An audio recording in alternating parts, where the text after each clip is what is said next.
সূর্যটা মাথার কাছে চলে আসবে, কই যাব আমরা? যাব কই? কে বাঁচাবে আমাদের?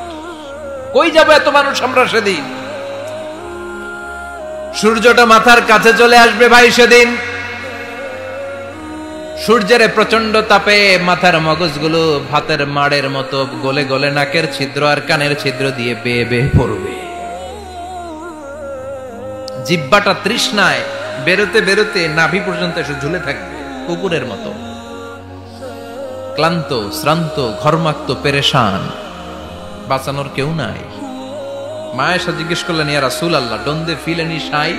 Nobody belong any garment in their body, no dress in their body. তাদের দেহে কোনো ড্রেস নাই, পোশাক নাই। নবী রে, এতগুলো মানুষ উলঙ্গ, লজ্জা লাগবে না? বিশ্বনবী বললেন, আয়েশা তুমি লজ্জার চিন্তা করো, সেদিন বাবা ছেলেরে দেখে দৌড়ে পালাবে, মা তার মেয়েকে দেখে দৌড়ে পালাবে।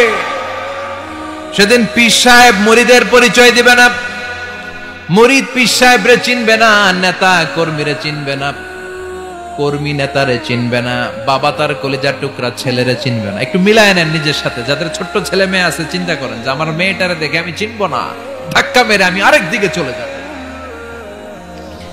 প্রিয়তমা স্ত্রীকে আমি চিনবো না, যে স্ত্রীর সাথে এত ভালোবাসাবাসি, স্ত্রীকে দেখে আমি পরিচয় দিব না, চিনবো না। স্ত্রী আমারে চিনবে না, ভাই ভাইরে চিনবে না, বন্ধু বন্ধুরে চিনবে না, ইমাম সাহেব মুসল্লি চিনবে না, মুসল্লি ইমাম সাহেব চিনবে না, পীর মুরিদরে চিনবে না, মুরিদ পীররে চিনবে না, কেউ কাউরে চিনবে না। ও আয়েশা, দিনটা এত ভয়ঙ্কর হবে, বাঁচাও বাঁচাও, ইয়া নফসি ইয়া নফসি বলে একবার ওই বিপদের দিনে মানুষ যে আকাশের দিকে এরকম তাকাবে, কার গায়ে জামা আছে কার গায়ে জামা নাই, ওই কথা মুহূর্তের মধ্যে ভুলে যাবে রে আয়েশা।